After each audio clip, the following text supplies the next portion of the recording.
I'm Brooklyn Hayes, 34, and I never imagined my beach house investment would tear my family apart. When I found my parents had secretly given my unemployed brother keys to my $480K property and told him he could live there indefinitely, I stood my ground and changed the locks. Now half my family won't speak to me, calling me heartless. Little did they know, their betrayal would set off a chain of revelations that would change everything. Before we dive into my story, I'd love to know where you're watching from. Drop your location in the comments, and don't forget to hit that like button and subscribe if you enjoy family drama that serves up sweet karma. Trust me, you'll want to stick around to see how this family betrayal comes full circle. Growing up in small-town Nebraska, I was always the responsible one. My parents, Martha and Richard Hayes, ran a modest hardware store while raising my brother Ethan and me. The differences between us were stark from the beginning. While I worked part-time jobs since age 16 and saved every penny for college, Ethan coasted through high school with mediocre grades and a reputation for charm that somehow excused his lack of ambition.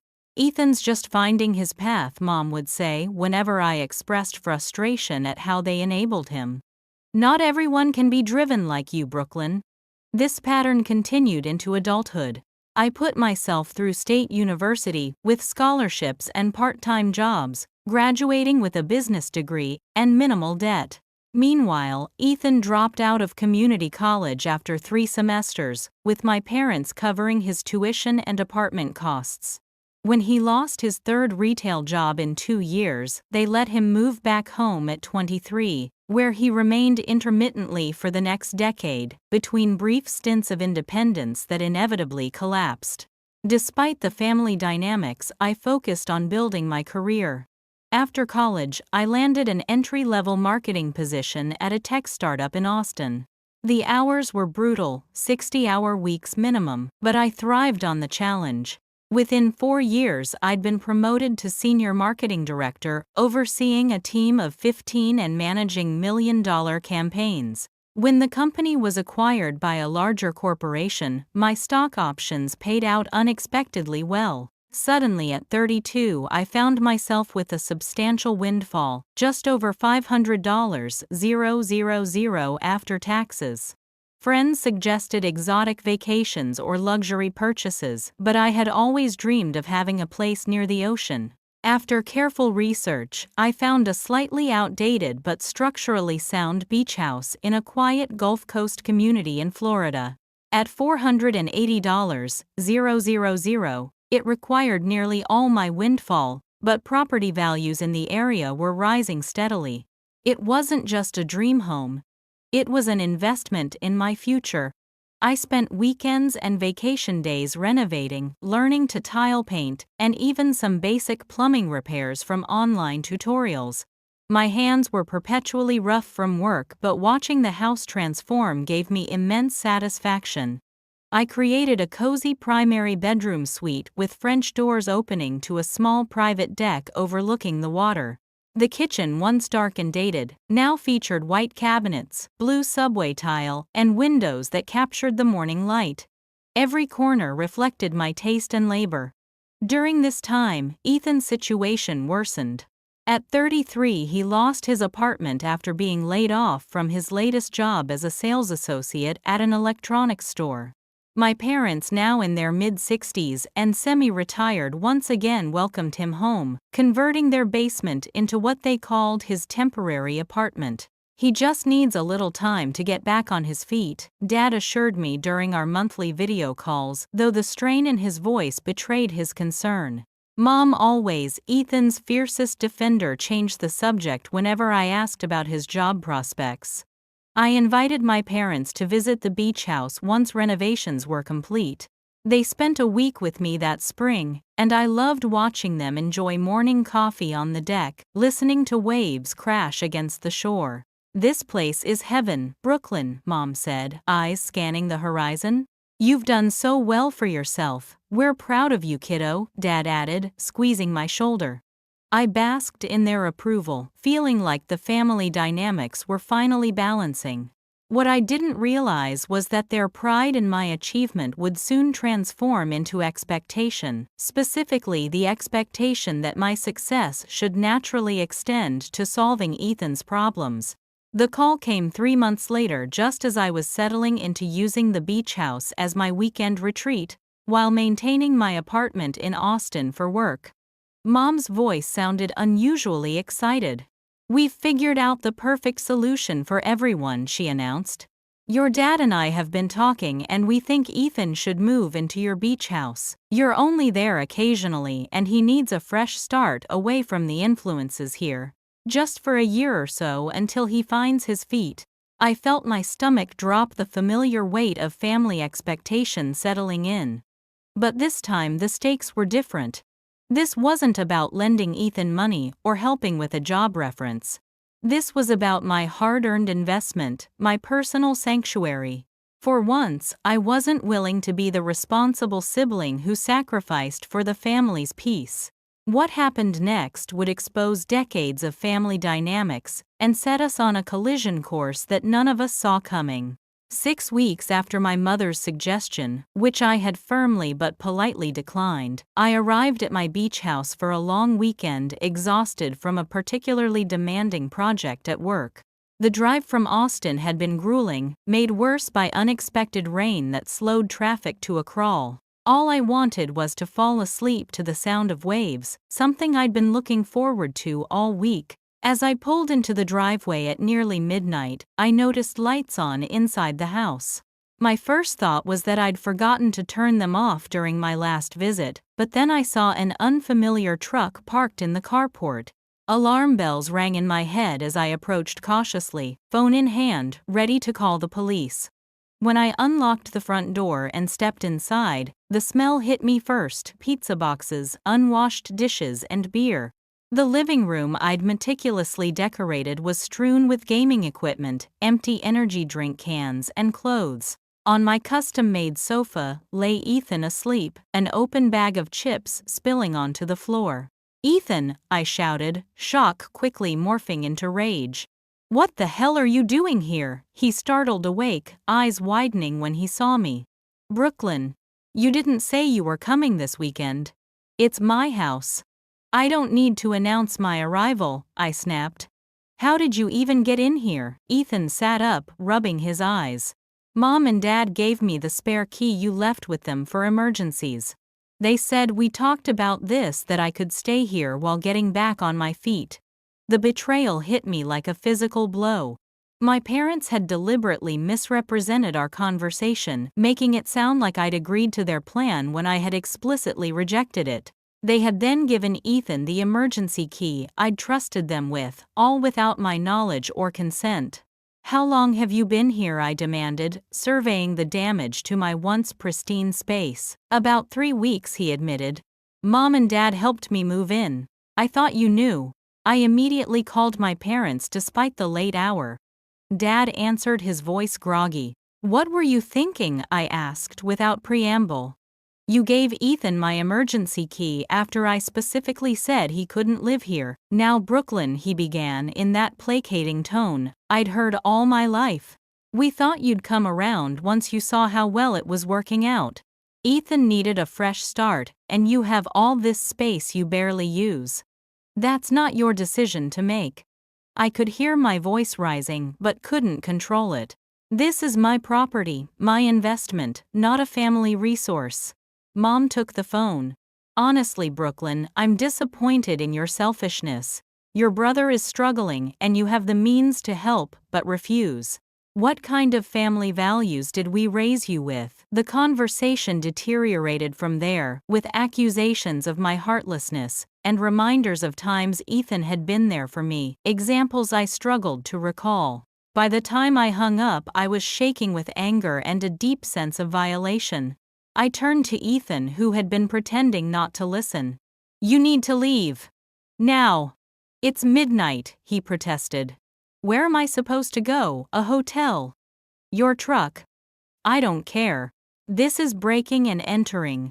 Mom and Dad gave me the key. They said it was fine. It's not their house to give," I replied coldly. "You have until morning to pack your things." I slept in my locked bedroom that night, a chair propped under the doorknob. In the morning, Ethan was still there, looking pitiful at my kitchen island, nursing a cup of coffee from my expensive coffee maker. "I called Mom," he said. "She and Dad are wiring me money for a hotel for a few days until you calm down and see reason." I'd had enough. "Take what you brought with you and leave by noon. I'm changing the locks today." The look of shock on his face might have been comical if the situation weren't so infuriating. "You can't be serious. It's just temporary, Brooklyn. I'll keep the place clean, I promise." "Like you have for the past 3 weeks," I gestured to the mess around us. "This isn't about housekeeping. This is about boundaries and respect, which this family seems incapable of understanding." While Ethan sullenly packed his belongings, I discovered more evidence of how thoroughly he had invaded my space. Food stains on my new area rug. Scratches on the hardwood floor from what looked like moving furniture. A small burn mark on the deck from cigarettes, despite the fact that I have asthma and had explicitly created a non-smoking environment. My parents called repeatedly, their voicemails escalating in emotional intensity. Dad appealed to my sense of family obligation, while Mom alternated between guilt trips and outright anger. "After everything we've done for you," her final message rang out. "This is how you repay us, by throwing your own brother out on the street. I didn't raise you to be this cold." I didn't respond. Instead, I called a locksmith who arrived promptly at 1 p.m., by which time Ethan had finally loaded his belongings into his truck. "This isn't over," he warned as he prepared to leave. "Mom and Dad are really upset.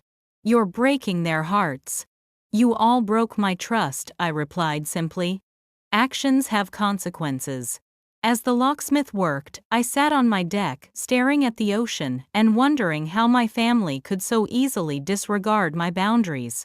The property I'd purchased with my hard-earned money, the space I'd lovingly renovated with my own hands, they viewed it as a resource to commandeer without permission. That evening, I received a group text from my mother: "Family meeting tomorrow at 2 p.m. Your attendance is not optional if you want to remain part of this family." I read the message multiple times, each reading stoking my indignation. The emotional manipulation was so transparent, yet I felt its pull. Despite everything, these were the people who raised me. Could I really sever ties over this incident? As I weighed my options, my phone lit up with another message, this one from my cousin Melissa, my mother's sister's daughter. "Heard about the beach house drama. Need to talk to you before you meet with them. There's something you should know." Her cryptic message would set in motion revelations that would shake my understanding of my family to its core. The following morning, Melissa called me early. We had always been cordial but never particularly close, so her urgency surprised me. "Don't go to that family meeting without knowing what you're walking into," she warned. "Your parents have been telling everyone you're having some kind of breakdown from work stress." I gripped my coffee mug tighter. "They're framing this whole beach house situation as you being unstable and unfair. Uncle Richard called my mom last night saying they might need to intervene for your well-being." Anger flared again. "They're painting me as mentally unstable because I don't want Ethan living in my house." Melissa hesitated. "There's more, Brooklyn.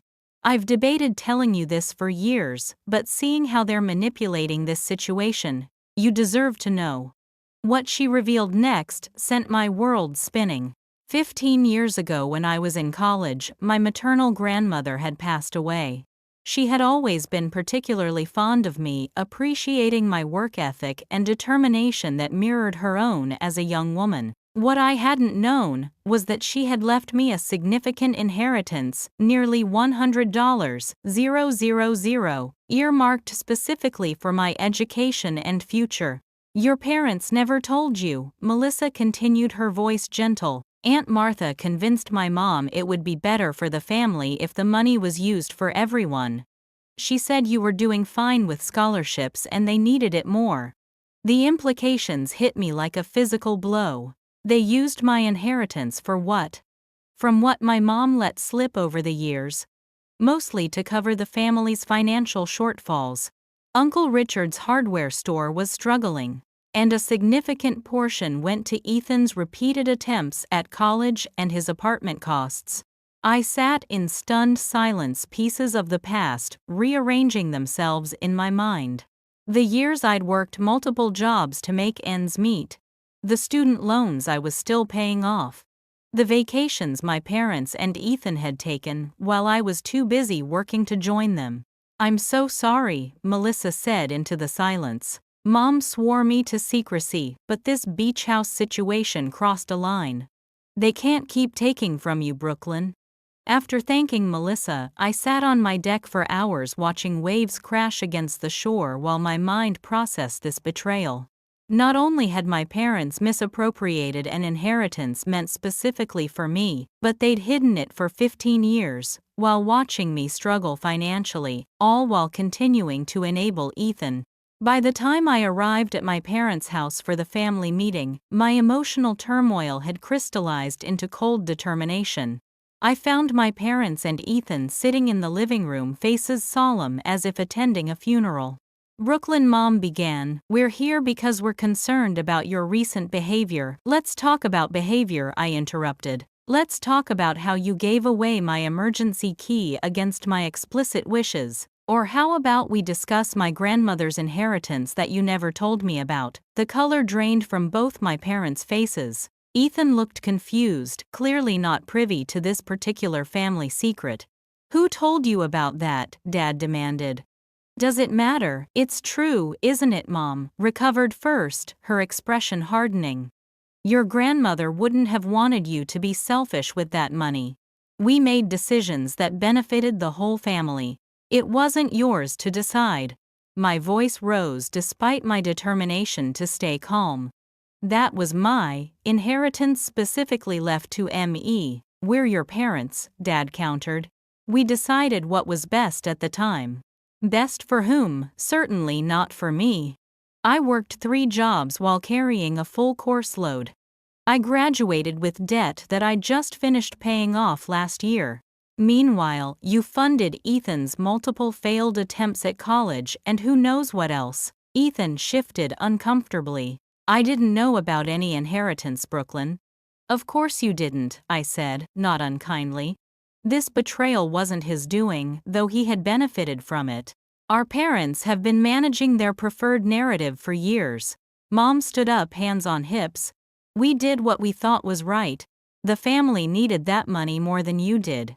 You've always been capable of taking care of yourself. And that justifies stealing from me. Because I'm competent, I deserve less support, less honesty." "We didn't steal anything," Dad insisted. "We're your parents. We made a judgment call." "A judgment call would have been discussing it with me." This was deception, plain and simple.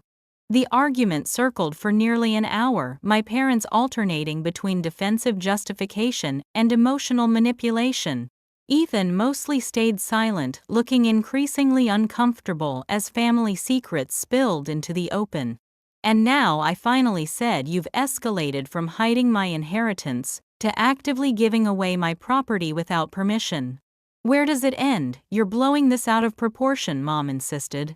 "Ethan just needed a place to stay temporarily. We're family, we're supposed to help each other. Help is something freely given, not taken. You didn't ask. You took. Just like with the inheritance." "So what now?" Dad asked, his voice tired.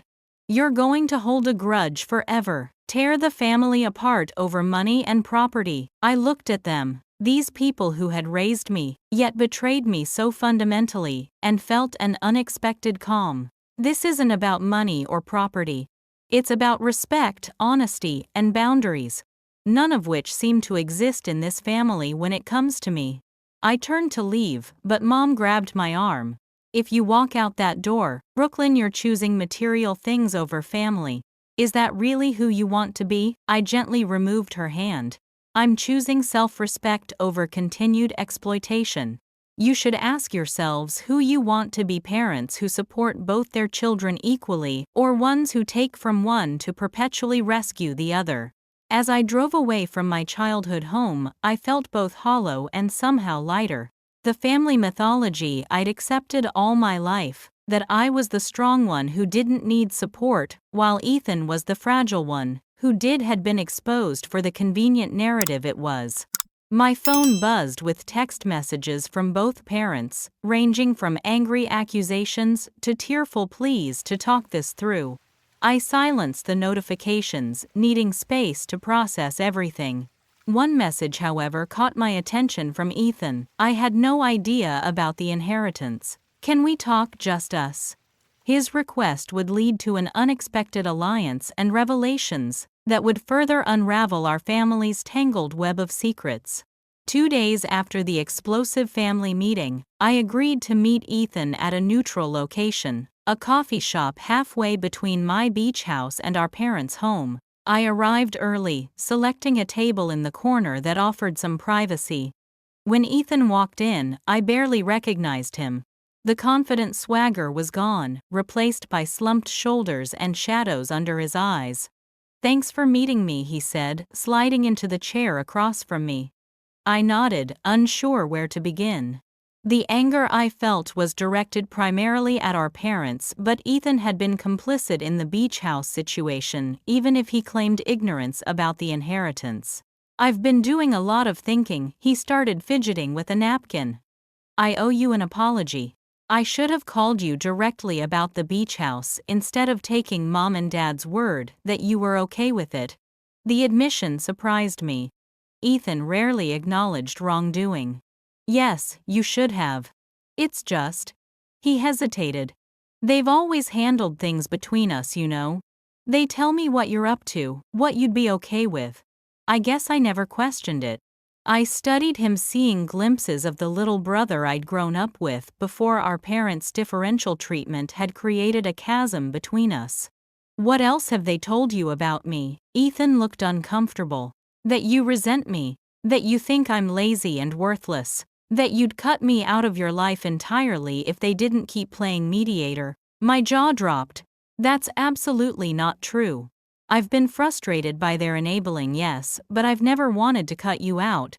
"Really?" Hope flickered in his eyes. "Because they've been telling me for years that you only tolerate me for their sake." The manipulation ran deeper than I'd imagined. Our parents hadn't just taken financial resources from me, they'd actively poisoned my relationship with my brother. "Ethan, I've always wanted you to succeed. I've just disagreed with how Mom and Dad handle things." He nodded slowly. "I'm starting to see that now." He took a deep breath. "After you left the other day, I confronted them about the inheritance. It got ugly. They basically admitted they'd used your money to bail out the hardware store and fund my failed attempts at college, but they justified it by saying you didn't need it like the family did." "And you, what do you think?" I asked cautiously. "I think it was wrong," he said, without hesitation. "It was your inheritance, not a family slush fund. And I feel terrible knowing I benefited from it without realizing." I felt a weight lift hearing him acknowledge this. "Thank you for saying that." Ethan looked down at his coffee. "There's something else you should know. When I was going through some boxes in the basement looking for an old laptop, I found financial documents, bank statements, tax forms, stuff going back years." My stomach tightened. "And there were withdrawal slips from an account in your name. Significant amounts right around the time you were getting those performance bonuses at your first job. Mom's signature was on them." The coffee shop seemed to tilt around me. "What are you saying?" I think. He swallowed hard. "I think they may have accessed your accounts, Brooklyn. The dates lined up with when they helped me buy my first truck, and when they renovated their kitchen." I flashed back to my early career years, when I'd kept my personal accounts at the same small-town bank my family had used for generations. My parents had helped me set up those accounts when I was a teenager. Had they maintained access without my knowledge? "Are you sure?" I asked, though deep down, after the inheritance revelation, nothing would surprise me anymore. "I took photos," he said, sliding his phone across the table. "I wasn't sure what to do with this information, but after everything that's happened, I scrolled through the images, my hands shaking. There they were, withdrawal slips with my account number and my mother's signature, dating back 8 years. Amounts ranging from $2,000 to $8,000, totaling nearly $30,000 over 2 years. I think I'm going to be sick, I whispered. Ethan reached across the table, hesitantly touching my hand. I'm so sorry, Brooklyn. I had no idea they were doing this, I thought. I really thought all the help they gave me came from their retirement savings or the store profits. For a moment, we sat in silence, two siblings processing the magnitude of our parents' deception. What are you going to do? Ethan finally asked. I took a deep breath. First, I'm calling my bank and lawyer. I need to understand exactly what happened and what my options are.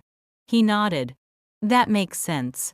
Then, more hesitantly, what about Mom and Dad? It was the question I'd been avoiding. What do you do when the people who raised you have systematically betrayed your trust for years? I don't know yet, I admitted. I need time to process all this. Ethan seemed to gather his courage. Whatever you decide. I want you to know I'm on your side this time. I didn't understand before, but I do now. They've been manipulating both of us, just in different ways. His words touched something in me, a longing for the sibling relationship we might have had without our parents' interference. Thank you. That means a lot. As we prepared to leave, Ethan asked the question that had clearly been weighing on him. I know I have no right to ask this, but what happens to me now? I'm still jobless, and after confronting them, Mom and Dad suggested I should figure things out on my own for a while. The irony wasn't lost on either of us. The moment Ethan stopped playing by their rules, our parents' unconditional support evaporated. I considered my options. Part of me wanted to maintain firm boundaries. Ethan was an adult, and his situation wasn't my responsibility. But another part recognized this might be our opportunity to forge a healthier sibling relationship without our parents' toxic influence. I can help you find a job, I offered. I have some connections in Austin who might be hiring. And I hesitated before committing. I have a small guest studio above the garage at the beach house. It has its own entrance and kitchenette. You could stay there temporarily with clearly defined terms while you get on your feet.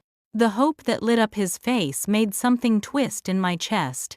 Had he ever had someone believe in him without ulterior motives, I'd agree to any terms, he said quickly. Rent, chores, timeline, whatever you think is fair. I need a fresh start away from them. We'll work out the details later, I promised. But Ethan, this is a one-time offer. I need to know you're serious about changing patterns. I am, he said, with a determination I'd rarely seen in him. After seeing those documents, I don't want to be the person they've shaped me to be anymore. As we parted ways, I realized this family crisis had created an unexpected opportunity, not just to address long-buried injustices, but possibly to rebuild a relationship with my brother that our parents had systematically undermined. Back at the beach house, I made the first of many calls to my bank documenting the unauthorized withdrawals Ethan had discovered. My lawyer advised me on potential paths forward, including potential legal action against my parents, a nuclear option I wasn't ready to contemplate yet. Later that evening, as I watched the sunset from my deck, my phone lit up with a text from my mother. We need to talk about what Ethan told you. There are things you don't understand about family finances. The familiar justification made my decision clearer. Before responding, I sent a message to Ethan. Guest studio offer stands if you're ready for a change. We can figure this out together. His reply came almost immediately, thank you. For the first time in forever, I feel like maybe I can actually build a life that's mine. I smiled, feeling a glimmer of hope amid the family wreckage. Then I turned to my mother's message, typing a response that would set boundaries I should have established years ago. I understand enough.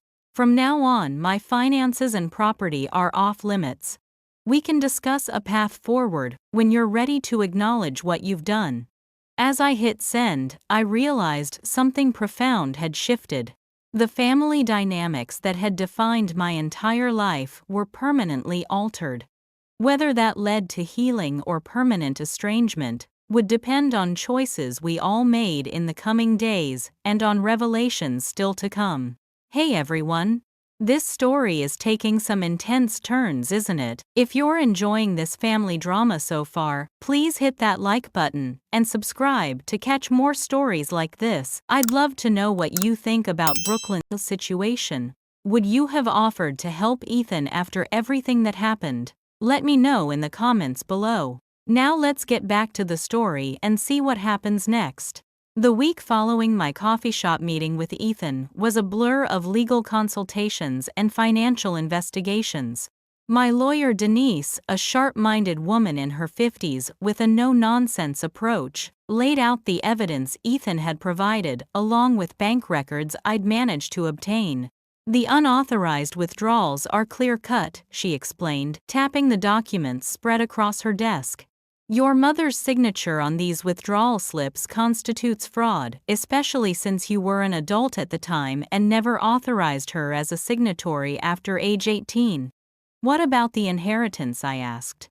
Denise's expression tightened. That's more complicated. If your grandmother's will specifically named you as beneficiary, then yes, your parents had a fiduciary duty to inform you and transfer those assets. But if they were named as trustees with discretion over distribution, how would I find out? We'd need to see the will. It would have gone through probate in whatever county your grandmother lived in. Those records are public. I nodded, making notes. And what are my options here? Legally, you could pursue civil charges for the bank fraud. The statute of limitations hasn't expired. You could also potentially sue for the misappropriated inheritance, depending on the will's language. She paused, studying me. But Brooklyn, I need to be clear, taking legal action against your parents would likely sever your relationship permanently. Is that something you're prepared for? The question hung heavy in the air. Despite everything, these were the people who raised me. Could I really take them to court? I don't know, I admitted. I just want them to acknowledge what they did and make it right. Denise nodded sympathetically. Then perhaps, start there. Present what you know, explain the legal implications, and see if they're willing to work toward restitution without court involvement. With this guidance in mind, I requested another family meeting, this time at my beach house. I wanted home field advantage for what would undoubtedly be a difficult confrontation. My parents arrived looking defensive but also curious. This was the first time I'd invited them back since discovering Ethan in my house. Ethan came separately, having spent the week in a budget motel while applying for jobs in the area. I had prepared the living room with folders containing copies of all the evidence, the withdrawal slips, bank statements, and preliminary information about my grandmother's estate that Denise had helped me obtain. Thank you for coming, I began formally once everyone was seated. I've asked you here because we need to address some serious issues. Dad immediately went on the offensive. If this is more accusations about that inheritance, Brooklyn, we've explained our position. We made decisions as your parents that we felt were in the family's best interest. This isn't just about the inheritance, I replied, sliding the folders across the coffee table. It's about a pattern of financial exploitation that spans years. Mom's face paled as she opened her folder and saw the withdrawal slips with her signature. Where did you get these? She demanded, voice shaking. Does it matter? They're authentic, aren't they? My father flipped through his copy, expression darkening. You've been spying on us, going through our private papers. Actually, Ethan spoke up. I found them, by accident. And I gave them to Brooklyn because she deserved to know. The look of betrayal on our parents' faces as they turned to Ethan was almost pitiful. Their carefully constructed family dynamic, me as the self-sufficient daughter they could take from Ethan as the dependent son they could control, was crumbling before their eyes. You had no right, Mom hissed at him. No, you had no right, I interrupted, keeping my voice steady. You had no right to withdraw money from my accounts without permission. You had no right to hide my inheritance. You had no right to give away keys to my property. Dad leaned forward, his businessman persona emerging. Brooklyn, you need to understand, when you were starting your career, we were struggling. The store was barely staying afloat. We'd used our retirement savings to help Ethan through his difficult period. We always intended to pay you back. Then why hide it? I challenged. Why not ask me directly for a loan? Would you have said yes? Mom countered. We'll never know, will we, because you chose deception over honesty. Ethan, who had been mostly quiet, suddenly spoke. They didn't want to lose control, Brooklyn. Asking would have meant acknowledging you had the power to say no. Our parents stared at him as if seeing a stranger. In a way they were. The Ethan who had always followed their lead, who had benefited from their preferential treatment, was now speaking uncomfortable truths. That's ridiculous, Dad sputtered. We've only ever wanted what's best for both of you. No, I said quietly. You wanted what was easiest for you.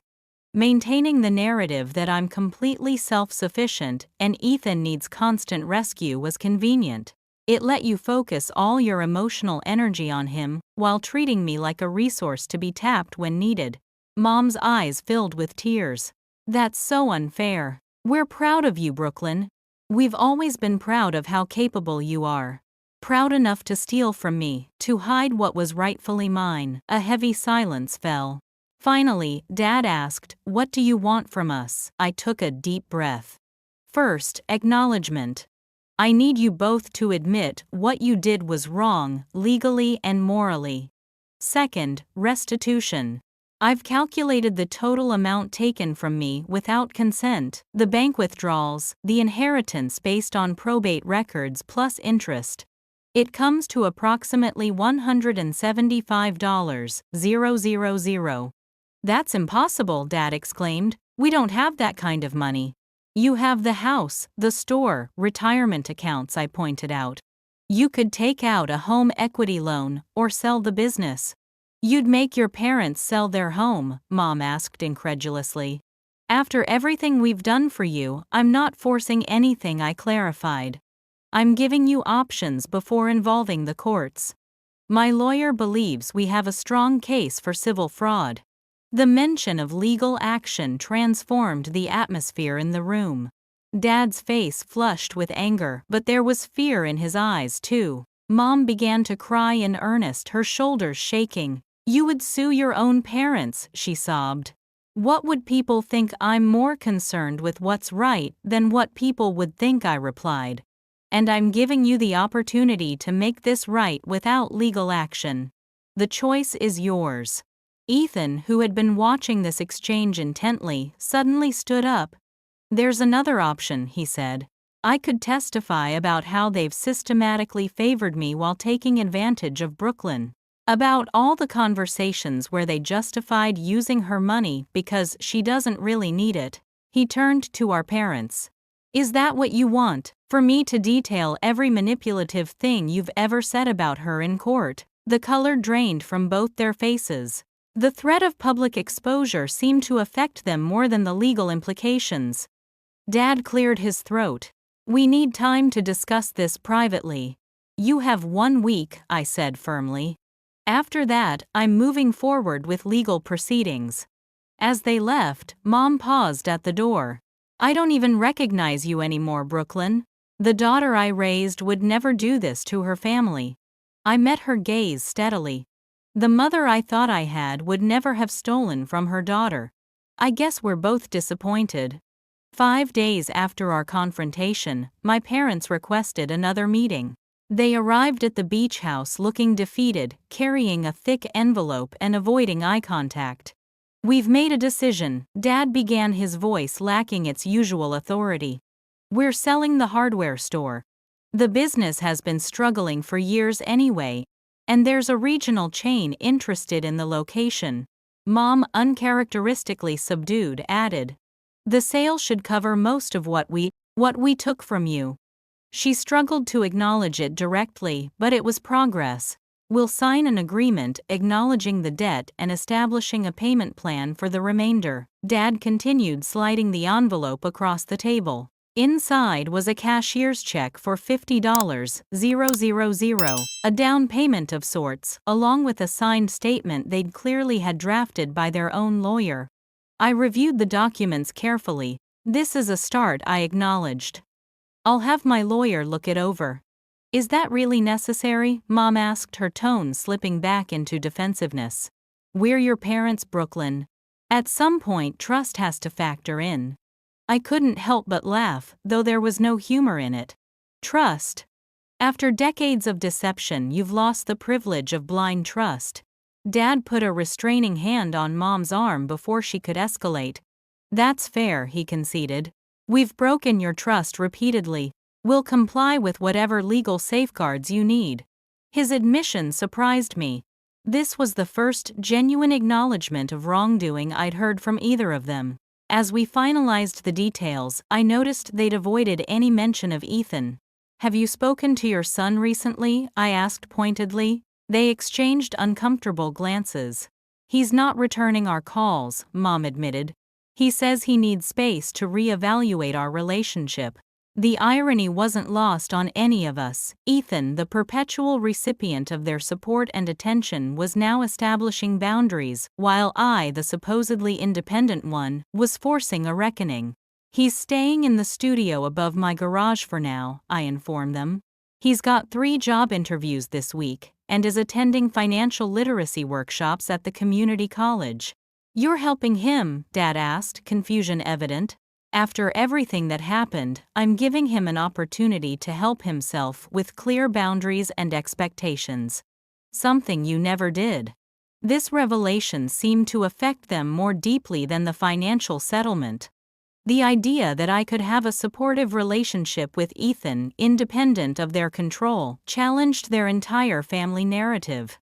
As they prepared to leave, Mom made one last attempt to reclaim some moral high ground. "I hope someday you'll understand we only ever wanted what was best for the family." "That's the problem," I replied. "You decided what the family meant without including me as an equal part of it. That ends today." The months following our agreement brought significant changes for everyone. My parents sold the hardware store and downsized to a smaller house, using the proceeds to repay most of what they'd taken from me. Our relationship remained strained but civil, limited to occasional phone calls and carefully neutral topics. Ethan, meanwhile, underwent a remarkable transformation. Living in my garage apartment under clearly defined terms, modest rent, shared household responsibilities, a 1-year timeline to independence, he secured a job at a local marine supply company. The structure and accountability that had been missing in his relationship with our parents provided a foundation for growth. 3 months into this new arrangement, I arrived home from work to find Ethan waiting with obvious excitement. "I got promoted to assistant manager," he announced. "And they're enrolling me in their management training program." "That's fantastic," I said, genuinely proud. "You've really impressed them." "It's the first time I've stuck with anything long enough to be good at it," he admitted. "Not having Mom and Dad swooping in to rescue me whenever things get tough has been enlightening." As we celebrated with takeout on the deck, Ethan grew serious. "I've been thinking about everything that happened. How different our lives might have been if they hadn't played us against each other all these years." I nodded, watching the sunset paint the horizon in brilliant oranges and pinks. "We can't change the past, but we can build something different going forward." "I'd like that," he said softly.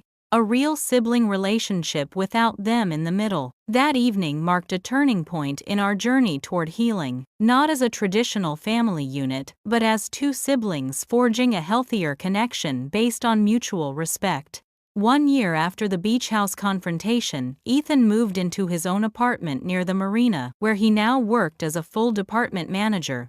My parents had completed their financial restitution, though our emotional relationship remained a work in progress. I had set firm boundaries that they struggled to respect, but gradually they began to adapt to our new reality. The most surprising development came 6 months later, when I received a thick envelope in the mail containing a handwritten letter from my father. Unlike previous communications, which had been filled with justifications or subtle guilt trips, this one held something different: genuine remorse. "I've been reflecting on the kind of father and man I've been," he wrote. "The ways I failed you by treating you as less deserving of support because you were capable. The ways I failed Ethan by never requiring him to stand on his own. I have no excuses to offer, only a sincere apology and a promise to do better if you'll allow me the chance." Enclosed with the letter was a copy of his updated will, showing that he had divided his remaining assets equally between Ethan and me, along with a detailed accounting of family finances that would be shared with both of us annually, transparency he had never before offered. It wasn't a magical fix for years of betrayal, but it was a beginning. A recognition that healing required not just financial restitution, but fundamental changes in how we related to each other. Standing on the deck of my beach house watching waves crash against the shore, I reflected on how much had changed in 2 years. The property that had once been the catalyst for family implosion had become a symbol of renewal. Ethan, now fully independent and thriving in his career, visited regularly for our monthly sibling dinners. Our relationship had evolved into something neither of us had experienced before: mutual support, without manipulation or resentment. My parents, having completed their financial restitution, were slowly earning back small measures of trust. Dad's health scare 6 months ago had brought us together in a crisis, revealing that despite everything, the bonds of family remained, albeit transformed. Mom still struggled with the new dynamics but was making genuine efforts to respect boundaries. Perhaps most significantly, I had found peace with my own role in our family story. No longer the responsible daughter whose resources could be commandeered without consent, nor the emotional caretaker expected to forgive without accountability. I had established a new identity as a woman who valued herself enough to demand respect even from those who should have given it freely all along.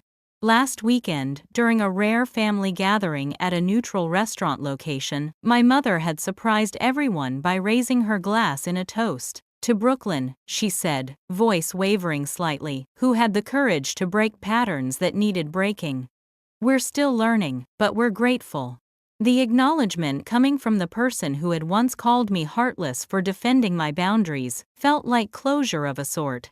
Not an erasing of past wounds, but an acceptance that healing was possible even after profound betrayal. As I turned to go inside, my phone buzzed with a text from Ethan: "Just closed on my first house. Small, but it's mine. Couldn't have done it without you showing me what's possible when you stand on your own 2 feet." I smiled, typing back my congratulations. In the end, the beach house had taught us all valuable lessons about boundaries, about respect, about the true meaning of family support. The property that my parents had tried to commandeer had become something none of us expected: the foundation for a healthier family dynamic built not on obligation and control, but on mutual respect and genuine care. Some might still call me heartless for having stood my ground that day 2 years ago, but I knew the truth: it had taken more heart to break destructive patterns than to perpetuate them. Sometimes, the most loving thing you can do for your family is to demand better from them, even when it hurts. What about you? Have you ever had to make a difficult stand against family expectations to protect yourself? I'd love to hear your stories in the comments below. If this family journey resonated with you, please hit that like button, subscribe to my channel for more real-life stories, and share this video with someone who might need to hear that setting boundaries isn't selfish. It's sometimes the most powerful act of love. Thank you for joining me on this journey, and remember, family should lift you up, not tear you down. Until next time.